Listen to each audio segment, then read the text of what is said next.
நாம இன்னைக்கு ரொம்ப இம்பார்ட்டன்டான ஒரு டாக்குமெண்ட் பத்தி தாங்க பார்க்க போறோம். அது என்னன்னு பாத்தீங்கன்னா அதுதான் இன்கம் சர்டிபிகேட். இந்த சர்டிபிகேட் யாருக்கெல்லாம் தேவைப்படும், எதுக்கெல்லாம் தேவைப்படும் தான் இந்த வீடியோல நம்ம டீடைல்டா பார்க்க போறோம். இந்த இன்கம் சர்டிபிகேட் உங்களுக்கும் தேவைப்படலாம். அதனால இந்த வீடியோவை ஸ்கிப் பண்ணாம ஃபுல்லா சர்டிபிகேட் யாருக்கெல்லாம் தேவைப்படும் பாத்தீங்கன்னா ஸ்காலர்ஷிப்புக்கு அப்ளை பண்றவங்க, இல்லைனா ஏதோ ஒரு ஸ்கீம்ல ஏதோ ஒன்னு அப்ளை பண்ணலாம் நீங்க நினைச்சிட்டு இருந்தீங்கன்னா இந்த இன்கம் சர்டிபிகேட் உங்களுக்கு ரொம்பவே தேவைப்படும். நாம இப்போ எப்படி ஆன்லைன்ல இந்த இன்கம் சர்டிபிகேட்டை அப்ளை பண்ணி வாங்கலாம் தான் பார்க்க போறோம். இன்கம் சர்டிபிகேட் அப்ளை பண்ண நான் கீழே கொடுத்திருக்க இந்த வெப்சைட்டுக்குள்ள ஃபர்ஸ்ட் வந்துருங்க. இப்போ இந்த பேஜ்ல பயனாளர் உள்நுழைவுங்கிற ஆப்ஷனை இப்போ கிளிக் பண்ணிக்கோங்க. இப்போ நாம புதுசா அப்ளை பண்றதுனால ஐடி ரெஜிஸ்டர் பண்ற மாதிரி இருக்கும். அதாவது கேன் ரெஜிஸ்ட்ரேஷன். நாம இதுக்கு முன்னாடி பார்த்த எல்லா வீடியோலயுமே கேன் ரெஜிஸ்ட்ரேஷன் எப்படி பண்ணணும்னு சொல்லியிருப்போம். இங்க நான் ஒரு கிளான்ஸ் மட்டும் சொல்லிட்டு போறேன். அதாவது உங்களோட நேம், உங்களோட ஏஜ், உங்களோட ஜெண்டர், உங்களோட மொபைல் நம்பர், உங்களோட இமெயில் அட்ரஸ், உங்களோட அட்ரஸ்ன்னு சொல்லி ஒன்னு விடாம எல்லாமே நீங்க இங்க என்டர் பண்ற மாதிரி இருக்கும். அது எல்லாமே என்டர் பண்ணிட்டு உங்களோட கேன் ரெஜிஸ்ட்ரேஷனை ரெடி பண்ணி வச்சுக்கோங்க. நீங்க கேன் ரெஜிஸ்டர் பண்ணதுக்கு அப்புறம் இந்த பேஜ்ல ரெவென்யூ டிபார்ட்மெண்ட்னு ஒரு ஆப்ஷன் இருக்கும்.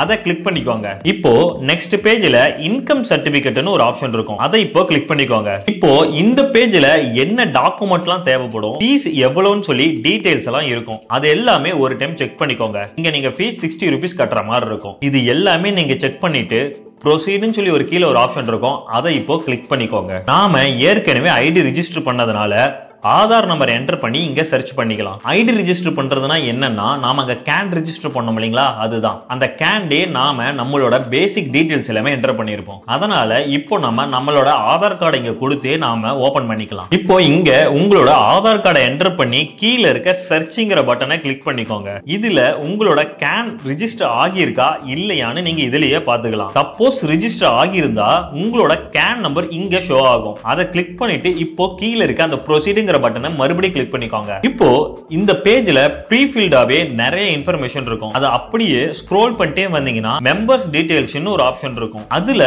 உங்களோட ஃபேமிலி மெம்பர்ஸோட டீடைல்ஸ் எல்லாமே என்டர் பண்ற மாதிரி இருக்கும். நெக்ஸ்ட் உங்களோட சோர்ஸ் ஆஃப் இன்கம் என்னன்னு கேட்டிருக்காங்க. அதாவது நீங்க பிசினஸ் பண்றீங்களா, இல்ல சேலரிடு எம்ப்ளாயா, இல்ல வேற ஏதாவது செல்ஃப் எம்ப்ளாய்டா இருக்கீங்களான்னு சொல்லி அங்க நீங்க கொடுத்துக்கோங்க.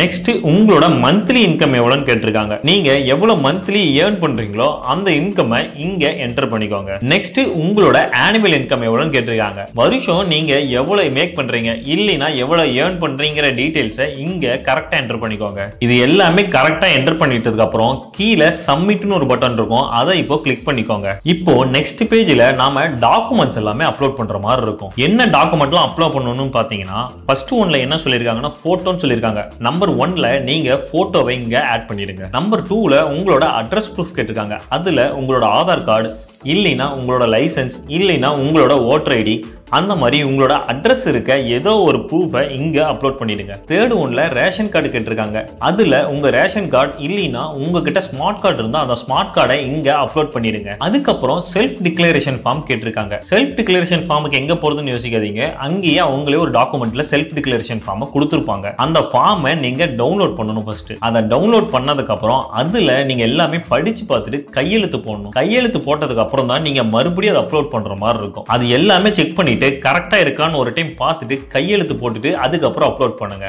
டாக்குமெண்ட்ஸ் எல்லாமே அப்லோட் பண்ணதுக்கு அப்புறம் நீங்க பேமெண்ட் பண்ற மாதிரி இருக்கும். அதுல உங்களோட பேமெண்ட் மெத்தடை நீங்க ஃபர்ஸ்ட் சூஸ் பண்ணிக்கோங்க. கார்டுல பண்ண போறீங்களா, இல்ல யூபிஐல பண்ண போறீங்களா, இல்ல பேங்க் ட்ரான்ஸ்ஃபர்ல பண்ண போறீங்களா, இல்ல இன்டர்நெட் பேங்கிங்ல பண்ண போறீங்களான்னு சொல்லிட்டு நீங்க இங்க சூஸ் பண்ணிக்கோங்க. பேமெண்ட் மெத்தட் நீங்க சூஸ் பண்ணதுக்கு அப்புறம் நீங்க பேமெண்ட் பண்ற மாதிரி இருக்கும். நீங்க பேமெண்ட் பண்ணதுக்கு அப்புறம் உங்களோட அப்ளிகேஷன் சப்மிட் ஆகிடும். உங்க அப்ளிகேஷன் ஃபர்ஸ்ட் எடுத்தோனே விஓக்கு தான் ஃபர்ஸ்ட் சப்மிட் ஆகும். அவரு சைன் பண்ணதுக்கு அப்புறம் தான் ஆர்ஐக்கு போகும். அவரும் ஒரு டைம் செக் பண்ணிட்டு அதை சைன் பண்ணுவாரு. சப்போஸ் உங்களோட இன்கம் கரெக்டா இருக்கா இல்லையான்னு சொல்லி ஆர்ஐ தான் செக் பண்ணுவாரு. அவர் சொல்ற மாதிரி தான் நீங்க இன்கமே போட முடியும். நீங்க எக்ஸ்ட்ராவோ இல்ல கம்மியாவோ போட்டீங்கன்னா தப்பா தான் போயிடும். அதனால கரெக்டான இன்கம் போட்டே நீங்க எப்பயுமே வாங்குங்க. ஆர்ஐ பார்த்ததுக்கு அப்புறம் தாசில்தார் கிட்ட போகும். தாசில்தார் நெக்ஸ்ட் அதுல சைன் பண்ற மாதிரி இருக்கும். பிஏஓ, ஆர்ஐ, தாசில்தார் 3 பேருமே இதுல கையெழுத்து போடுவாங்க. இது எல்லாமே இங்க மென்ஷன் பண்ணிருக்காங்க. இது எல்லாமே பார்த்துட்டு நீங்க அப்ளிகேஷனை சப்மிட் பண்ணிடுங்க. இதே போல நீங்களும் ஆன்லைன்ல உங்களோட இன்கம் சர்டிபிகேட்டை வாங்கிக்க முடியும்.